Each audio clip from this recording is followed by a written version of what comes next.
For the Climate Discussion Nexus, I'm John Robson, with the latest readout video from our free Wednesday Wake Up email newsletter and a tip of the Mesa to our viewers in Phoenix, Arizona, number 22 on our all-time list of views by city. And then I won't do a silly walk, at least not on purpose, but we do also pay tribute to Monty Python's Flying Circus, some of whose material has not aged well, but some of it has, including the classic sketch where Michael Palin pays to have an argument only to run into someone who just makes flat, unreasonable assertions and contradictions.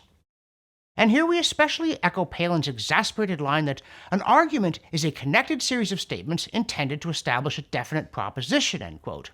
Because here at CDN, we keep running into disconnected, dogmatic climate alarmist claims without an if-then structure or any attempt to muster serious evidence. As, for instance, when The Economist reports on Hurricane Milton that, quote, climate change has made such storms more destructive, end quote. Not to mention the New York Times writer, who breathlessly asserted that, quote, the United States has pumped the most carbon dioxide into the atmosphere of any country since the Industrial Revolution, and that makes the next president's energy choices enormously consequential, end quote. As if anyone elected in 2024 could do a single thing about Rutherford B. Hayes' climate policy. We realize there's such a thing as disagreement, and we don't expect everyone to discard their contrary opinion as soon as we tell them ours.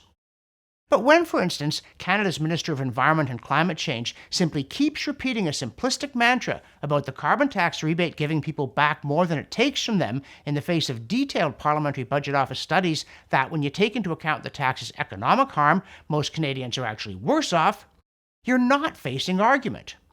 To quote Palin again, argument is an intellectual process. Contradiction is just the automatic gainsaying of any statement the other person makes, end quote. So, the Parliamentary Budget Officer demonstrates all this, and Guilbeault replies, that's not what this report says.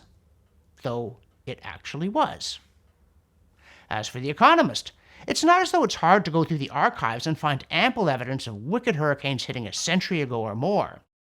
You could learn that Milton is only 19th on the list of intense hurricanes to hit Florida since 1851, or you could discover that no major hurricane has made landfall on Florida's Atlantic coast since 2004, hardly a massive trend toward more destructive storms.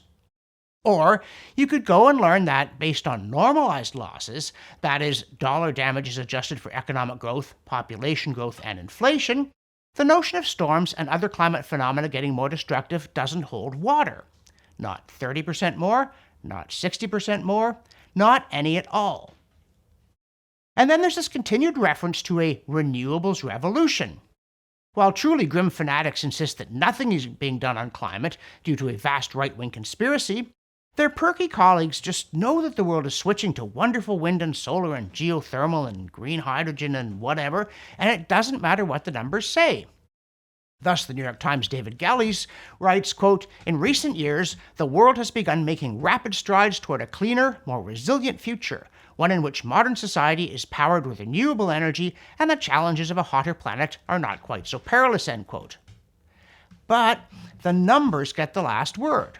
As Terence Corcoran wrote in the Financial Post, quote, the evidence mounts daily that, regardless of Hurricane Milton and other climate events, neither Canada nor the world are on track to achieve the net zero fossil fuel emission reduction targets said to be necessary to save the world from the existential threat of climate change.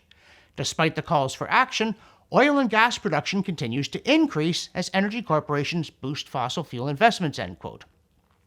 And that's because, in the real world, the alternatives are not delivering what everyone thinks they might be doing or should be, and no matter how often you parrot, yes it is, when no it's not. In the newsletter, we also complain about a car insurance company burbling, quote, here's an estimate of what your CO2 emissions have been over the past month, end quote. Yeah, well, here's an estimate of how little I care. As to the perplexity of alarmists that, for instance, the American Inflation Reduction Act isn't a big vote winner for the Democrats, the extraordinary result of recent polling is that most Americans aren't climate alarmists. So maybe try convincing them, not browbeating them. On the other hand, the growing realism among some alarmists includes an email from Canary Media admitting that, quote, green hydrogen might have plenty of subsidies and hype, but the industry is still struggling to get off the ground, end quote. and we appreciate reporting what is happening, not what you wish was happening.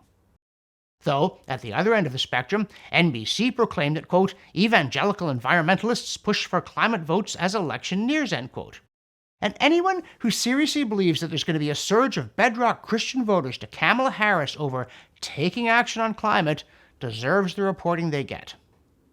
Oh, and speaking of echo chambers, Blacklock's reporter informs us that, quote, Cabinet proposed renaming inflation as heatflation to persuade Canadians to associate the rising cost of living with climate change, documents show, end quote. Sheer genius, if you're a zealot. But, as Blacklock's added dryly, quote, the idea polled badly, end quote. In the newsletter, we also note a famous line about the French Revolution, which surprisingly is not from Edmund Burke or Thomas Carlyle, but the otherwise very obscure Jacques Mallet Dupin, that, quote, like Saturn, the revolution devours its children, end quote. And it has happened many times since Robespierre himself was guillotined as radical paranoia turns inward, including now that the inherently impossible 1.5 degrees Celsius warming target looks set to be breached in the near future. Some climate zealots are already identifying the counter-revolutionary traitors to be dealt with in the coming reign of terror, namely climate scientists themselves, for failing to be sufficiently hysterical, including, of all people, Zeke Housefather, who was himself quite baffled to be offered a ticket in a tumbril. He recently X'd out indignantly that, quote, blaming climate scientists for the world overshooting 1.5 Celsius is deeply silly. We are not the ones who set us up for failure with unrealistic targets here, end quote. But actually you did, by failing to point out that it was as impossible as it was unnecessary. You and your colleagues encouraged, or at least failed vocally to contest, this kind of utopian paranoid thinking about climate. And now it's after you in the same malevolent way that it went after us, and because you said nothing, it's hard for you to speak up now. Speaking of which, it's now more than a quarter of a century since alarmists started sneering at anyone who didn't believe in an imminent man-made climate catastrophe as deniers, which was a deliberately ugly term, redolent of a nasty way of arguing because it intentionally invoked Holocaust deniers. And in keeping with this malevolent spirit, there's been pressure ever since to criminalize such dissent rather than, say, successfully defeating it by rational argument.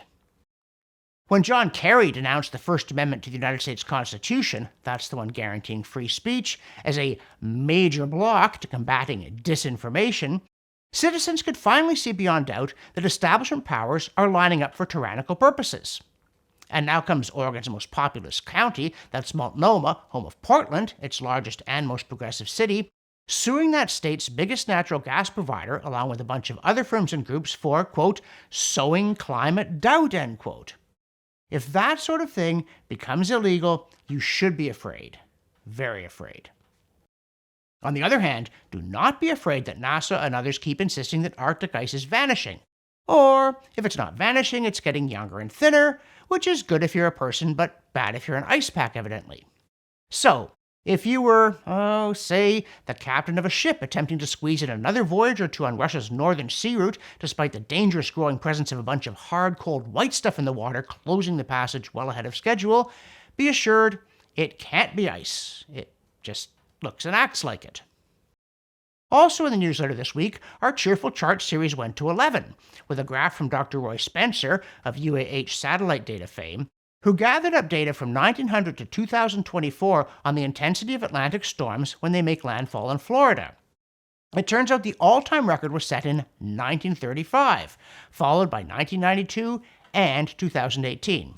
So, for the record, if you live in Florida, be aware that during the season they call hurricane season, you might encounter hurricanes. And it's not a new phenomenon. It has ever been thus, but they're not getting worse.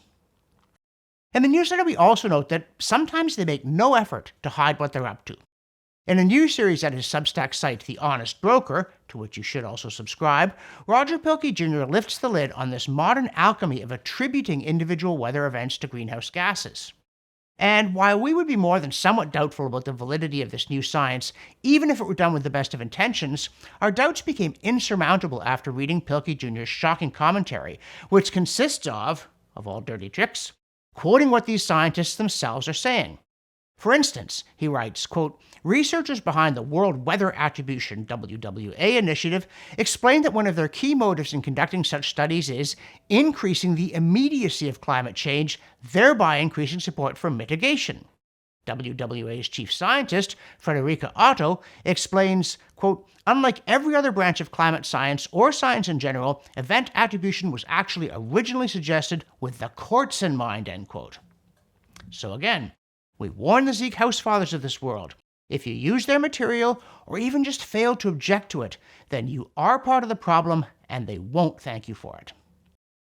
Whereas if you're a red alder, that's also known as Alnus rubra, then from the CO2science.org archive, we're happy to congratulate you on being the most plentiful hardwood on the British Columbia West Coast, and note that experiments show that CO2 is part of your solution, making you grow much faster.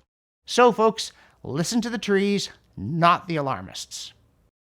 For the Climate Discussion Nexus, I'm John Robson, and I'm here for an argument, not a quarrel.